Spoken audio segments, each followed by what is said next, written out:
Kakadosh Boker Or, Masechet Sanhedrin Daf Yomi, Daf Yod Amud Aleph 10a1. We're on the last line of Tetamubet, the words Amar Rava. Rava comes, and now he's going to say something on Svara. Ploni ba alishti, hu ve'acher mitztarfin lehorgo. Imagine somebody comes and he testifies that this guy came and he had relations with his wife. So therefore, he and somebody else are going to be mitztarfim to kill the guy. Avalo lehorga, but not to kill her. Meaning they could kill the man, but they cannot kill her. Okay? So ask the Gemara, Maika Mashmalan, what's it coming to teach you? He says, that you come and you split the words. Yeah? You want to just give me that talit?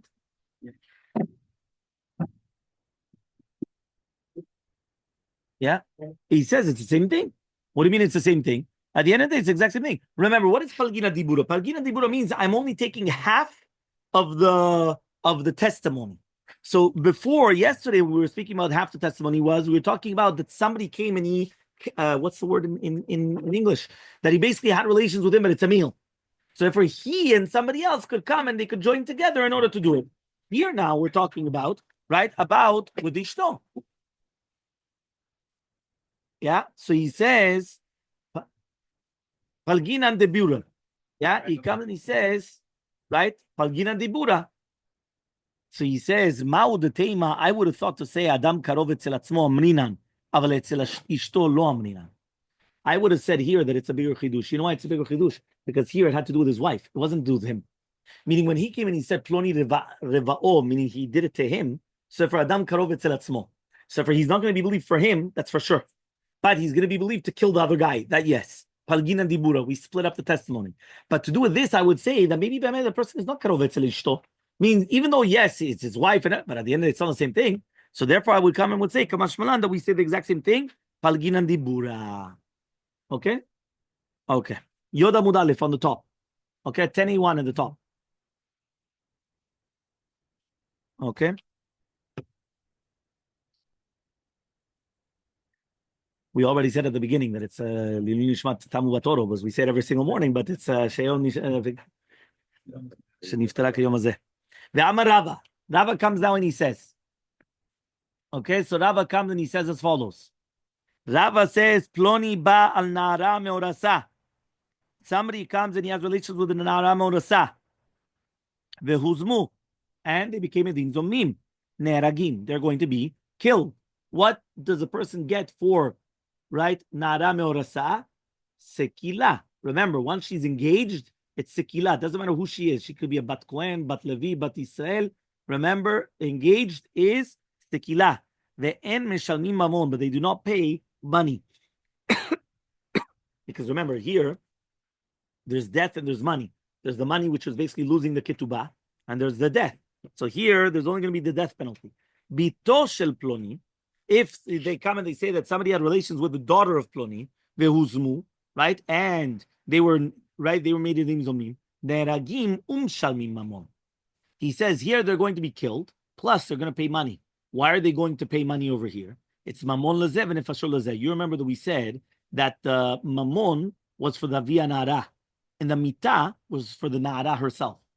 Meaning, if they're coming and they're testifying about the girl, so they're making her lose her ketubah, and they're killing her. So now when they become a dim zomin, kimle bedrabim, we give them the stricter punishment, and therefore they only get killed. They don't get killed plus money. Whenever we have a concept that there's going to be two different entities which are receiving the two losses, she was going to lose her life because they testified against her, and the father was going to lose the ketubah. So once you split up that there's two different people, so therefore you don't do the kimle bedrabim, because he is chayav nefashot lezeh, which means he's chayav lenefashot, and mamon lezeh. So the mamon was to the father, because that was for the ketubah, and the nefashot was for her. So therefore they're going to be chayav, both of them. Ve'amar Rava. Rava comes and he says, Ploni Rava Shor. Imagine Edim come and they say, this guy, he went and he had relations, bestiality with an ox. Vehuzmu. And they were made Edim Zomim. Neragim, they're going to be killed. Ve'en mishalmim mamon. They're not going to pay money to the balashor. Now, obviously, why is it that they would have paid money to the balashor? Because if be'emet that would have happened, they have to kill the shor. so therefore it's also money. But since also, right, it's going to be the same thing, so therefore you do not have to pay money. They just get kimle bidraba mine shoroshel ploni. But if it's going to be shoroshel ploni, right, which means the shore that belongs to somebody else, vehuzmu, and then we came in zomim neragim shamim mon. There they do get killed, plus they have to pay money. Why? The same yisod. Mamon lezeh benefashot lezeh. Money to one person, and nefashot money to the balashor, and nefashot to the guy that actually had relations with it. So therefore, that's why. So says the Gemara, hatul amali, hainu hach. Why do I need the same case again?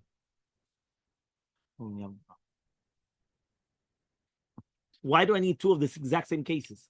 We already mentioned and understood the concept that whenever it's going to be mamon lezeh nefashot lezeh, you're going to be chayav both.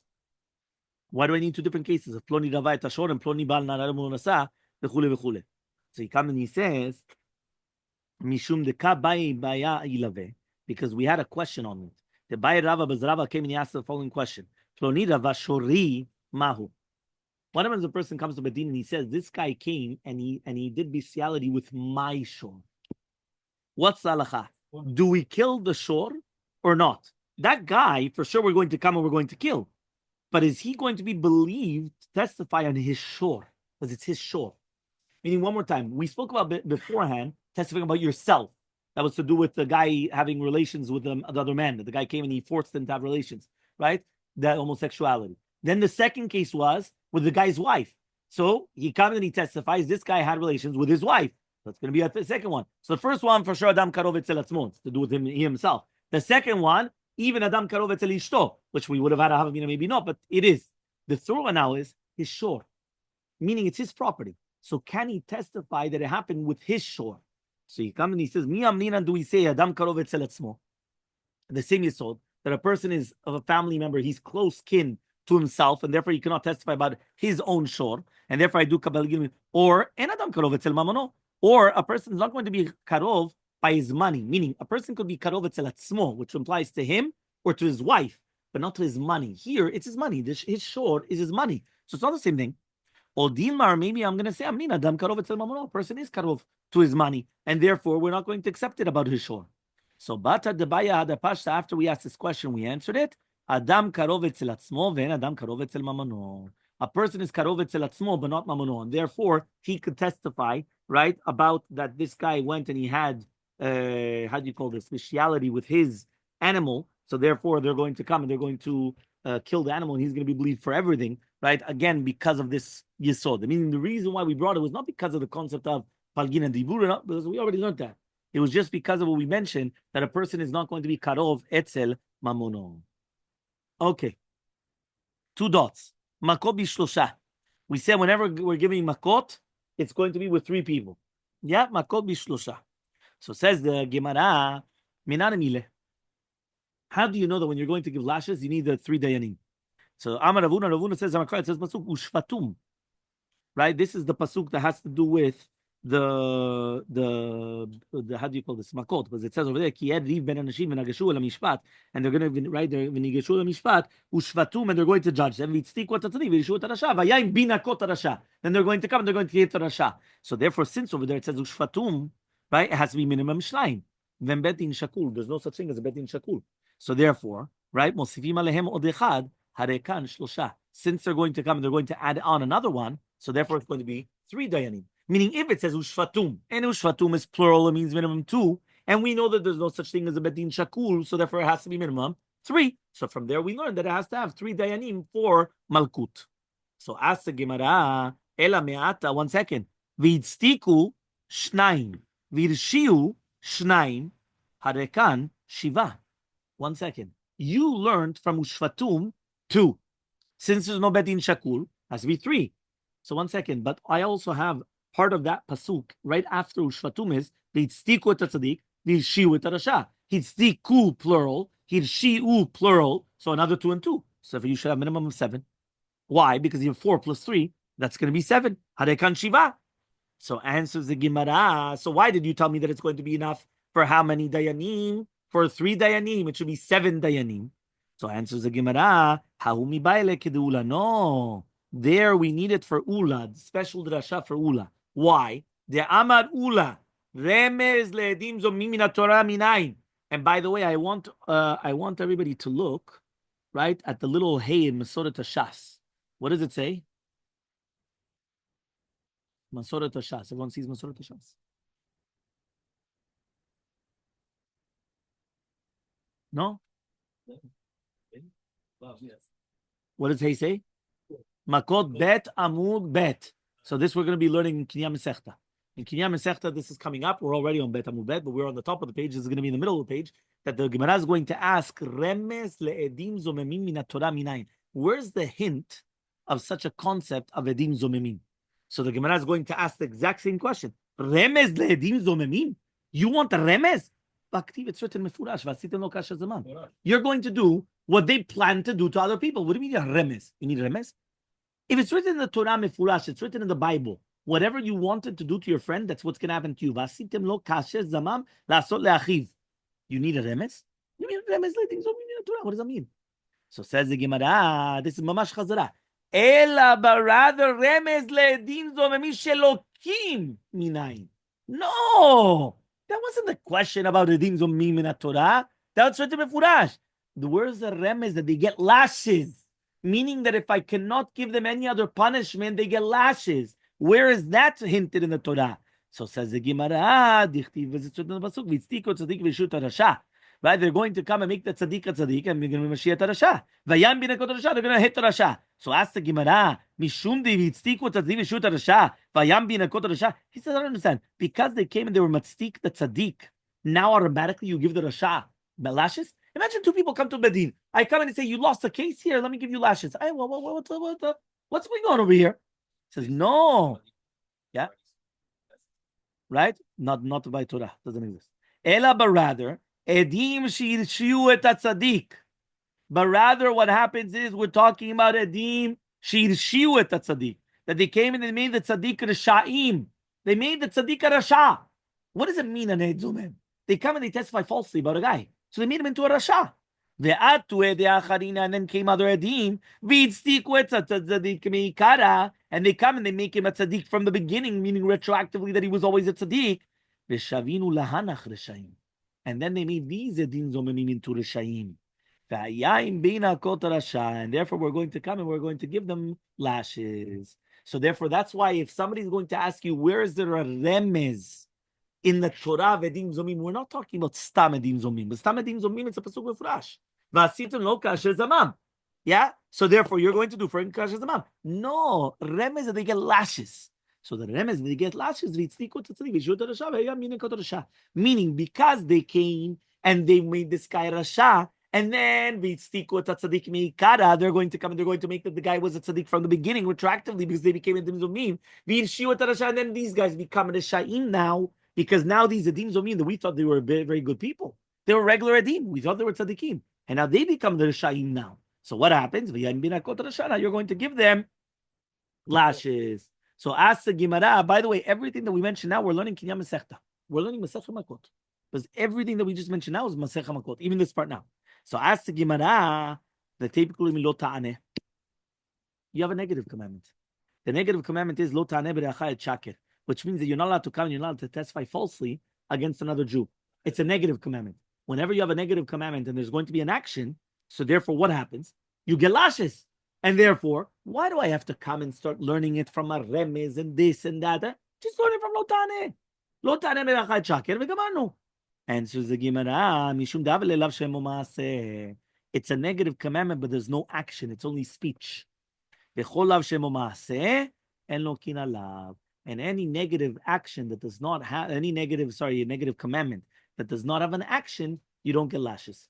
Meaning, if a person comes, you're right, but there's no action. Once there's no action, there's no lashes, right? What do we say? If you remember when we started speaking about, we did this actually in Kiyam Masechta. If you remember when we were learning Masechet Makot, we went and we said, usually for negative commandments, you get lashes. What does that mean? You get lashes. So, for example, if a person is going to come and he's going to eat pig, and he has a demon hatra'ah, what do? You get lashes. Remember, there always has to be hatra'ah. Okay, you get lashes. Right? You have witnesses, you have atra, you get lashes. Again, if it's going to be a chaver, it might be a different story, but usually you get lashes. So what happens over here, though? Over here, though, it's a negative commandment that does not have an action. Any lav shemo ma'aseh, no lashes. or any lava nitaklase, anything which is going to be fixed up by a positive commandment. So, for example, stealing. If a person steals, they don't get lashes. Why don't they get lashes? It's an action. Yeah, but he could fix it. How does he fix it? Paying it back.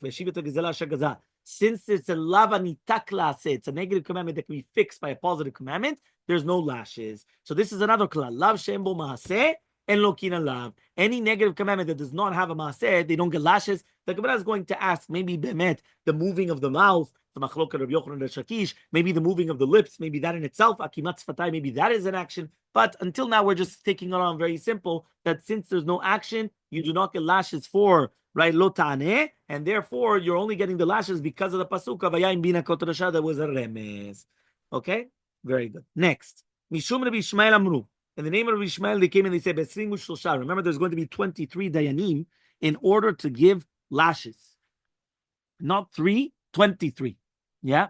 My tamad Rabbi Ishmael, what's the reasoning of Rabbi Ishmael? Amar Abaye comes and he says, Atia Rasha. Rasha mechayeve mitot. We're going to come and we're going to make a gzera shava. Rasha from chayeve mitot. Right? What does that mean exactly? Ktiv hacha, it's written over here, vayayim bina kot rasha. Right? That it's going to be, vayayim bina kot rasha. Ktiv hacha, and it's written over there, asher hu rasha lamut. Meaning like this.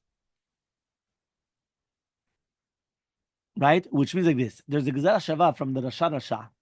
Because to do with chayve mitot betin, it's already written. Vayayim bina kot, right? It's already written. Right? Vayayim bina kot rasha. And it's written, asher hu rasha lamut. Which means that he has to die. So just like over there, death is always going to be maleh halam besim shusha. Remember that death is always going to be with 23 minimum dayanim. So to the malakut, which is vayayim bina kot rasha, is going to be 23 dayanim. Gzera shava. Gzera shava. Same word was used by both. By the mitot betin and by the, again, vayayim bina kot rasha, ve'asher hu rasha lamut. So therefore, since rasha lamut is 23, rasha, gzera shava, 23. Rava comes and he says, malkut bimkom mita omedet. I'm not learning it from a gzera shava. You know why I need 23? Because the malkut is instead of the mita. Meaning when a person comes and he's going to be over on one of the chayve mitot or whatever it is, so therefore the Torah came was mechayev malkut instead of the chiyuv mita. And therefore the malkut is ki'ilu, it was a mitat betin. So since it's ki'ilu, it's a mitat betin, so that's why you need 23. Because that is the death, ki'ilu. Okay? So therefore, that was when it was fitting to give it to him. So obviously, we're talking about that in certain cases when you can't give death, you could still give them a malkut. So Amar Ravacha bered Rava Ravashi, says Ravacha the son of Rava to Ravashi, Yihachiv so umdena lamali. So why do we need then an umdena? Yeah, you know what an umdena is? We come and we're going to evaluate how many lashes could the guy accept.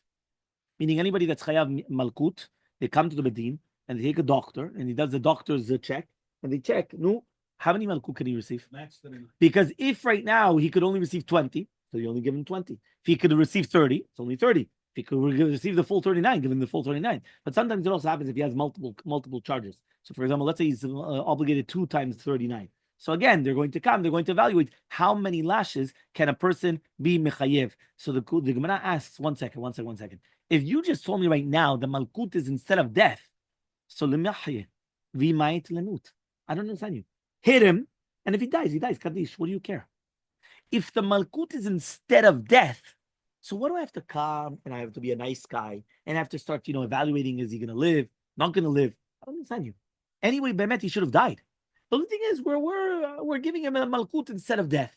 So hit him, and if he dies, Kaddish, that's it. There's nothing else. Yeah? So Amaleh comes and he answers. Amar Ka, the pasuk says, V'nikla achicha le'enecha. What does that mean? When you're going to come and you're going to hit, on a person that's alive. So therefore, since you have to hit on a person that's alive, so when you're giving the lashes, he has to be alive, not dead. So now if he's going to die in the middle of the lashes, and then you're going to continue giving him the rest of the lashes when he's dead, so that's not lashes. So therefore they come and they want to make sure that he has to receive the lashes when he's alive, not when he's dead. It has to be your brother. If the guy died, that's it. There's nothing left. Well, you're going to continue giving the lashes when he's already dead? So obviously not. So therefore that's it. But rather with that which we learned, why don't you come and you validate him? You can only get 20 lashes. But you don't give him 20. you only give him lashes that you could divide it into 3. So the kamahen, so how do you do divided division into 3? We're doing math. No, but you can't. He could only get 20. So you can't give him 21. You can't give him more. So it's going to be 18. Yeah, it's going to be 18. So he comes and he says it has to be that you're able to divide it by 3. So here you could do 6, 6, 6, right? Because we're going to learn that anything to do with the lashes, there's going to be 3 sides in the psukim. Everything's always divided into 3. Okay? So therefore he comes and he says, so therefore since you can't give him 21, because you could only give him 20, so the closest number that you could give him is going to be 18. That's the only number that you could give. Okay? Daf Yoda Mubet, right? 10b. Because you can't give him more than 20. But then you kill him. You said it, you can only get 20 is the maximum that you could give him. If not, he's going to die. So you can't give him 21, obviously. Yes. It could be also 19. It could be 26. It could be anything. As long as you come and the guy cannot receive more than that, you have to be Mishaleshet. Mishaleshet means you have to divide it by 3. You can never give him the exact number. So let's say it's 25. So your 25 cannot be divided by 3. So you give him 24. If it's going to be 23, so you can't give him 23. You have to give him 21. That's the difference of 2. If it's going to be 31, so you have to divide it by it's going to be 30. Basically, any number that has to be divided by 3. So he says 3, 3, 3. Whatever, like you're dividing by 3. Whatever the multiples. It could be 6, 6, 6. It could be 8, 8, 8. It could be 10, 10, 10. No, never. You never do it once over. Even by the 39, you never do it all at once. It's 13, 13, 13. That's what it is. You're always divided by 3. No, it isn't once, but it's just different places of the body. So says the Gemara, when we're talking about now, lemichya, but that's a Masechet Makot, that's not here.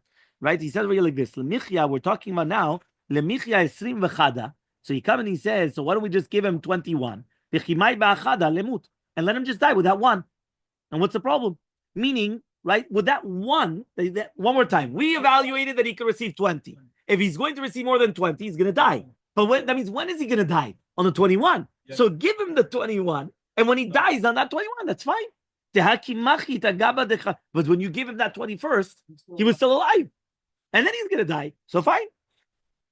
So Elmaleh comes and he says, Amarav, Amarka, the Pasuk says, Velinkla achicha le'enecha. Yeah, it says over here, what does it mean, Nikla achicha le'enecha? Achar shelaka achicha ba'ina. Beleka. Meaning like this. Remember that a person, right, sometimes they need makot. So you give them the makot. But right after you give them the makot, now they're your brother. Right now they're your brother. What does it mean? You gave it to them. They needed it. You gave it. Fine. But now they're your brother. He says here, he died. He's not your brother. He's gone. So therefore, you need that he should still be alive because now he's your brother. So that's what he says. That's why obviously you cannot come and you cannot give him the 21st. Was no, you're going to come and you're going to kill him. Okay? Fine. Ibura chodesh vishlosha. We said, 1 second. What? It's an embarrassment. Right? Ibura chodesh, disgrace. Right? He says like this. Ibura chodesh vishlosha. When we come and we're going to say now, right, that there's going to be ibura chodesh, that it's going to be with 3. So now we're going to understand as follows. Chishuv lo katani, kiddush lo katani, ela ibur. Did you realize it didn't speak about Chishuv HaChodesh, meaning the calculations? We didn't speak about Kiddush HaChodesh, which is making the new month. We're talking about Ibur HaChodesh. Ibur HaChodesh is making it 30 days or not 30 days, not making it a new month or not. So says the Gemara, so it comes out that when it's said in the Mishnah, Ibur HaChodesh, it's not talking about the Chishuv, and it's not talking about the Kiddush. We're only talking about Ibur HaChodesh. So says the Gemara, Lo likdishu min labar. 1 second. But I just have a very simple calculation. Don't make Kiddush HaChodesh. And if you don't do Kiddush HaChodesh, automatically it becomes Chodesh Me'ubar. What is Kiddush HaChodesh? Kiddush HaChodesh means I come and I say it's a new month. If I don't make it a new month today, and today is the 29th day, so what happens? Automatically it becomes 30, so it becomes Chodesh Me'ubar. So just don't make it, don't be Mikadesh HaChodesh. Therefore, automatically it becomes Chodesh Me'ubar. Answers the Gemara, Abai says, Tani, you're right. Kiddush HaChodesh, you're right. It was not written in the Mishnah Ibur HaChodesh. It was written Kiddush HaChodesh is going to be Bishlosha. And therefore, even to be Mekadesh the Chodesh, you also need 3 Dayanim. Tanya Me'achi also learned this in a Braita, Kiddush HaChodesh Ibur HaShana Bishlosha, Divrei Rabbi Meir. That we're talking about Kiddush HaChodesh and Ibur HaShana, you need 3 Dayanim. These are the words of Rabbi Meir. So therefore, you do see that it's written in the Mishnah Kiddush HaChodesh. So says the Gemara, Rava comes and he wants to argue in Abaye, Amar Rava, the Haibur Ktani. He says, what are you talking about? In the Mishnah, it was only written Ibur. It wasn't written Kiddush.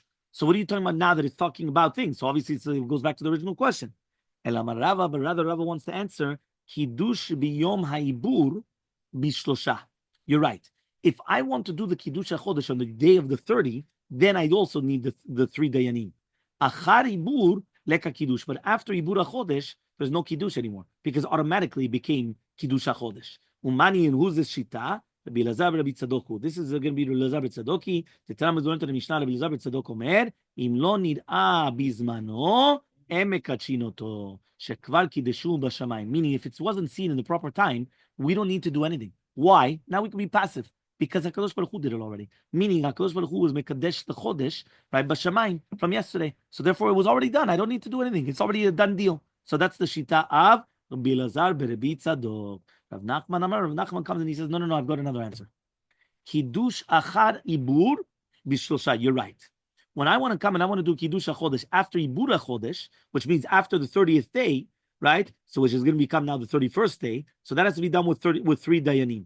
Biyom HaIbur, on the 30th day, leka Kiddush. There's not going to be Kiddush. Umanyin, who's this?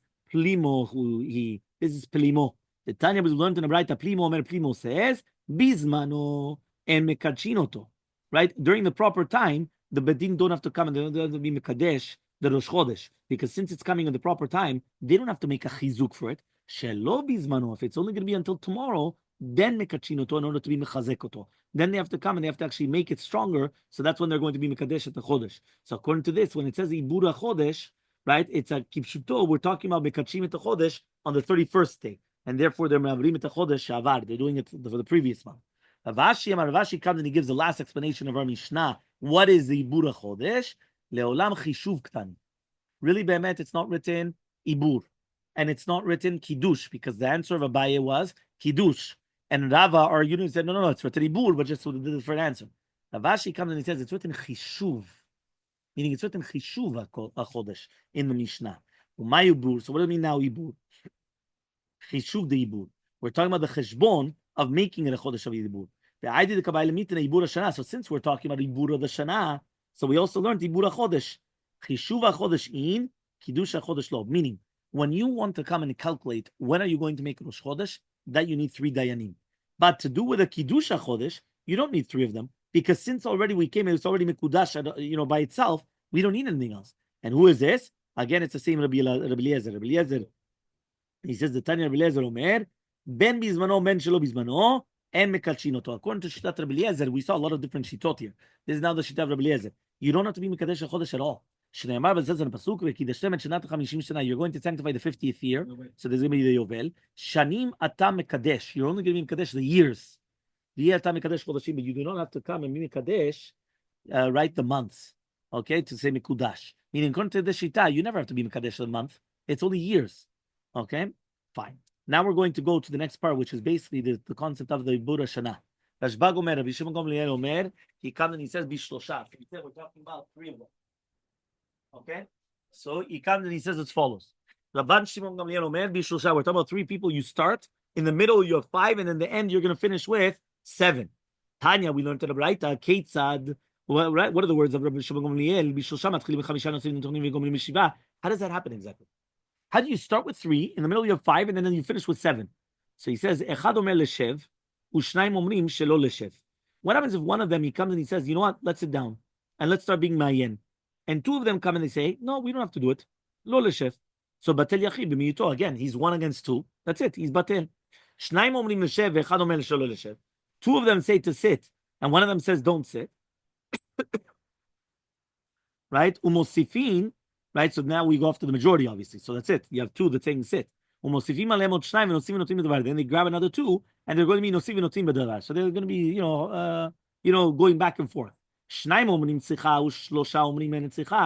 of them say yes, and 3 say no. But again, it's going to be annulled. If it's 3 that say yes and 2 that says no, because again, remember, we already have 5 now. Because 2 said to sit, 1 said no. He's annulled to the other 2, so he has to sit down. Once you have the 3 of them sitting down, now they're going to grab another 2. Now you have a 3 against 2, but it depends which one. But you always batel berov. Now he says, now what happens is that what happens? You have three of them that say tzricha, and 2 say that you don't have to. So we go after the rov. They're going to bring another 2, right? And therefore to be mashlim the minyan, and she'ena minyan pachom mishiva, because it's not going to be less than 7. Meaning they already did kilu the psak with the 5, right? One more time. 2 of them come, one person comes and he says, let's sit. The other 2 say no. They don't sit. 2 say sit, 1 says no, they sit. Once they sit, they grab another 2, they grab them 10, they start going back and forth. Should they do it? Should they not do it? Do it. Not, they count, okay, psak. 3 say no, 2 says yes, or the other way around. 3 says yes, 2 say no. We always go after the majority.